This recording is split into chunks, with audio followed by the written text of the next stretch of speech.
gonna be competing anytime soon? Yeah, I'm actually dieting down right now for a show October 14th. Gonna be going down to Galveston where I requalify for nationals, and then the game plan is to stay dieted down for 3 more weeks after that, and then fly out to Miami for nationals and try to go for that pro card.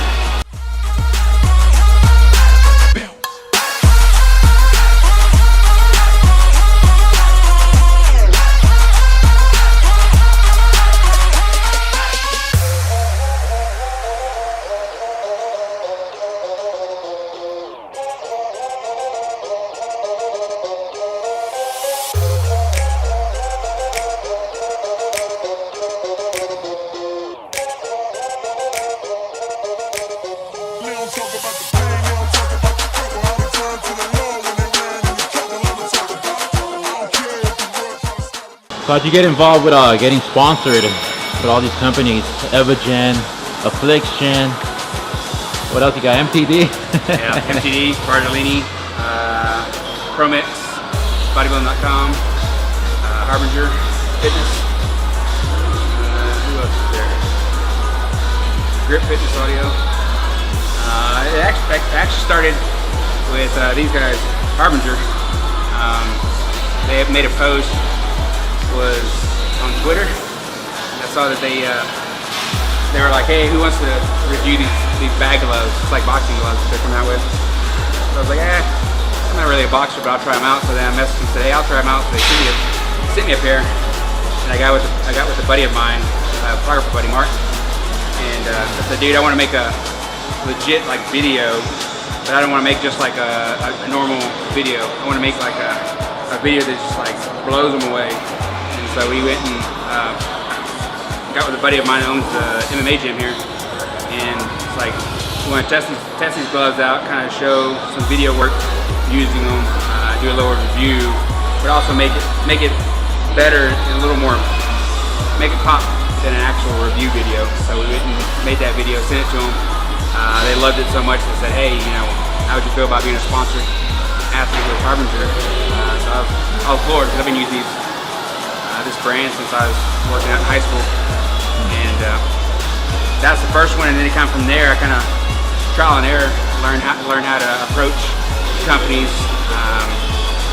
that I actually use first. I was only going after companies that actually legitimately use. That way they see that I'm already promoting their product.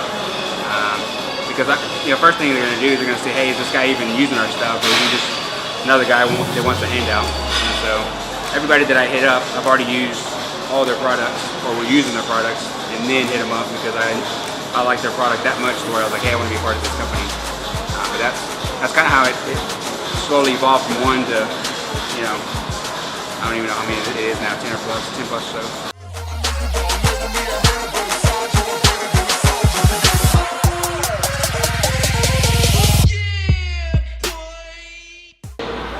Like whenever I'm super strict on my water intake for work or for competitions, I'll carry like a gallon with me so I can kind of know, like for usually around peak week, you have to take in like exactly 3 gallons, 2 gallons, whatever. So then I'll take a gallon jug with me and then fill it up at work. That way I know exactly how much I'm drinking instead of trying to just gauge it.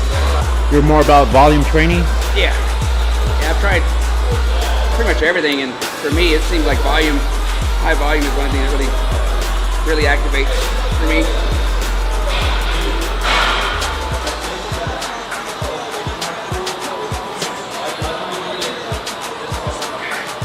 Yeah, and I really didn't discover that until I started doing FST7, and that's really whenever I figured out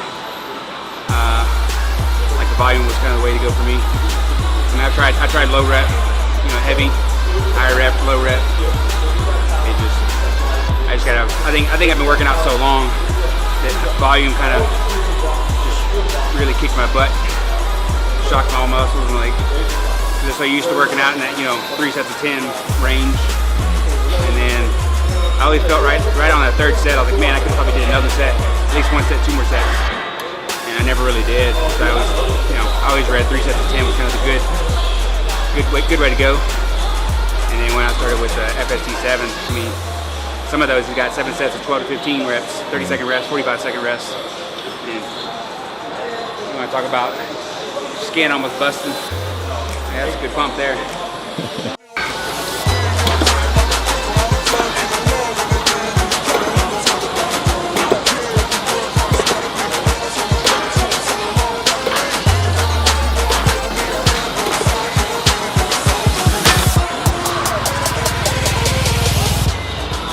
What can you inspire or motivate people to do outside of the gym as well? I mean, outside of the gym, the biggest thing you need to inspire people is control their eating, man.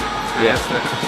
That's the biggest thing. I mean, what we talked about, you know, the gym is only a portion of it. The other part is, you know, what people don't see is when you go home and have to cook your meals, have to eat, you know, you can't go home and eat hamburgers and pizza all you want.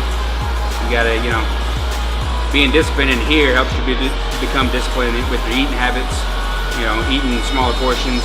Even if you're not dieting down for a competition to be super strict with your diet, you know, you still can learn portion control and help with that. So, I mean, for the most part, I try to help or inspire others, or try to help with, you know, give them a bit of advice by saying, you know, yeah, you can work out, do it all you want, but the same thing, you need to, you know, check out your eating habits. If you plateaued, you're dropping weight, you know, you have to reevaluate your food plan. If you can't do that, you know, I either post stuff that I do myself, or I'll post other tips and stuff that I find on the internet on my pages as well. And also the magazines that I get in, they also ask, you know, some of those interviews, they'll ask questions about, you know, what you're doing, how you're doing it, what's your diet like, and stuff like that, to try to get to know you outside of just working out. So what are your macros? I have no idea, man. I don't keep up with any of that. The coach that I'm using kind of does my meal plans, and then so he kind of breaks it down so I don't have to deal with that, because I got so much going on. Like for me to try to sit here and I'm horrible with math to begin with, so trying to calculate that stuff out, like, it's horrible.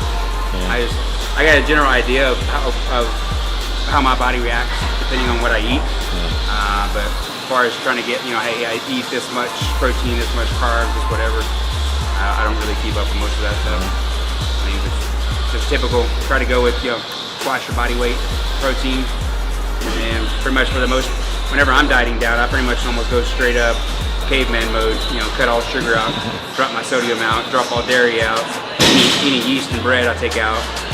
So I'm basically just eating baked chicken, jasmine rice, brown rice, red rice, asparagus, and then egg whites. Maybe like a cup of oats, and so it's super basic food. Like, I just cut out, you know, 90% of what tastes good. So man, that's pretty much what works for me.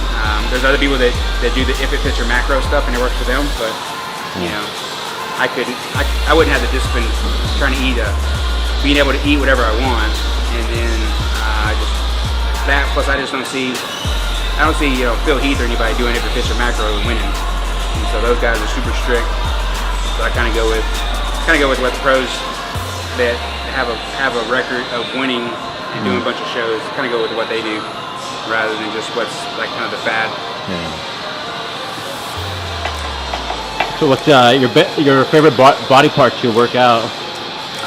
My favorite body part, it's a toss-up, man, because I really like doing arms. I feel like that's like my strong point, but I don't know. It's probably chest. I like doing chest. Get a real good pump. Is that on Mondays? No. Actually, tomorrow is my off day, and then I want to say chest is Thursday. Chest is Thursdays. So I'll do.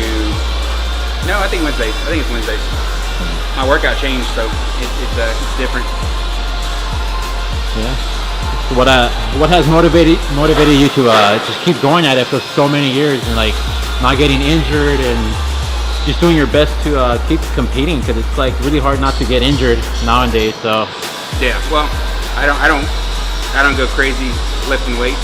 I don't, you know, there's some of those guys that do those videos online. They're doing like retarded amount of weight, and I'm like, you know what? I'm gonna do a video squatting 145, squatting 145 on each plate, and I'm totally fine with that. I don't have to have the vanity weights in there or fake weights to make it look like a beast video. Like, there's some people that can do it and some don't. I just choose to go a more practical route, so I'm not injuring myself just to make a video and get some views and likes. So just doing that and just doing proper form is really what's going to keep you not injured. Where can your fans catch you? Where can they follow you? They can follow me, well, pretty much if they go to my website, www.jessehuerta, that's HUERTA.com. It has all the links at the very bottom. It also has links to any of my sponsors that you can click on at the bottom. It has their name spelled out. You click on it, it takes you to their website, and you can check stuff out there. But anyway, pretty much Instagram and all that usernames are the same. Rollin Swollen, ROLLINSW0LLEN. But all those links are on my website, and then you can pretty much find me on just about any website or social media out there. Thank you for watching this video, and I hope it helps you go towards your fitness goals. If you like this, please give it a thumbs up and subscribe. And if you have any questions, please leave your comments down below.